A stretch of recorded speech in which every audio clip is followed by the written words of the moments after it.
बात है 5 अगस्त 2019 की, जब इंडियन पार्लियामेंट में प्रोसीजर स्टार्ट होता है आर्टिकल 370 को तोड़ने का। मैं जब जम्मू एंड कश्मीर बोलता हूं कि जम्मू एंड कश्मीर के पीएको को आप भारत का हिस्सा नहीं मानते हो क्या? एग्रेसिव ना हो, जान दे देंगे इसके लिए। क्या बात कर रहे हो आप? जम्मू कश्मीर से आर्टिकल 370 के टूटने से जम्मू कश्मीर के 2 परिवारों को बहुत दुख हुआ। उनमें से एक परिवार है फारूक अब्दुल्ला साहब का और दूसरा परिवार है मैडम महबूबा मुफ्ती जी का। नमस्कार दोस्तों, स्वागत है आप सभी का आपके YouTube चैनल कंबाइंड एजुकेशन पे। आज की इस वीडियो में हम बात करेंगे कि क्यों national conference of PDP article 370 के सपोर्ट में, और क्या ये दोनों पॉलिटिकल पार्टीज चाहती हैं कि जम्मू कश्मीर को आर्टिकल 370 के अकॉर्डिंग एक विशेष दर्जा वापस मिले, सेंट्रल लॉज जम्मू कश्मीर में एप्लीकेबल ना हो। सेंटर को अगर कोई लॉ बनाना है तो सबसे पहले स्टेट गवर्नमेंट के साथ कंसल्ट करे, स्टेट में इंटरनल इश्यूज पे सेंटर बात ना करे। क्या एनसी और पीडीपी इन सभी चीजों को वापस लाना चाहती है? तो दोस्तों, इसके लिए हमें सबसे पहले नेशनल कॉन्फ्रेंस ऑफ पीडीपी का मैनिफेस्टो समझना पड़ेगा। मैनिफेस्टो समझने के लिए रिपोर्ट देखिए।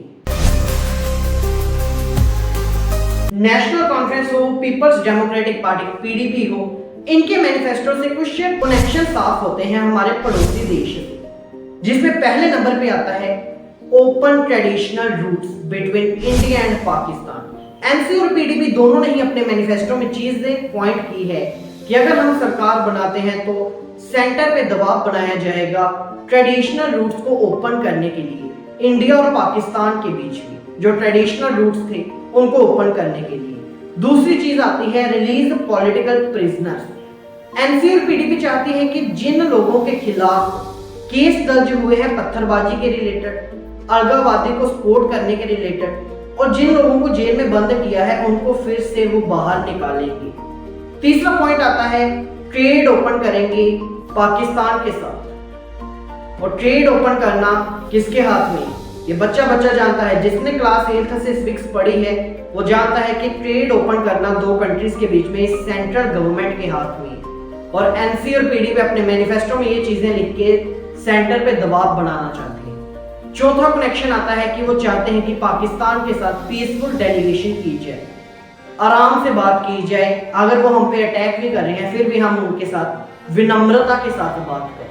दोस्तों, नेशनल कॉन्फ्रेंस और पीडीपी का मैनिफेस्टो को देखने के बाद एक चीज समझ में आती है कि एनसी हो पीडीपी हो, इन्होंने हमदर्दी शो करवाई है टेररिज्म के लिए, हमदर्दी शो करवाई है पाकिस्तान के लिए, पत्थरबाजों के लिए, अलगाववादियों के लिए।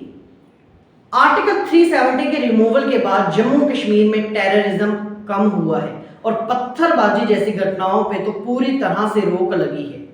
लेकिन जो पॉलिटिकल पार्टीज पत्थरबाजों के फेवर में हो, अलगाववादियों के फेवर में हो, पाकिस्तान के फेवर में हो, वो तो ये चीज चाहेगी ही कि जम्मू एंड कश्मीर में फिर से आर्टिकल 370 लागू किया जाए ताकि जम्मू कश्मीर में फिर से वही सिचुएशन आ सके। भारतीय जनता पार्टी ने ये चीज क्लियर कर दी है कि आर्टिकल 370 एक इतिहास था जो कभी नहीं दोहराया जाएगा।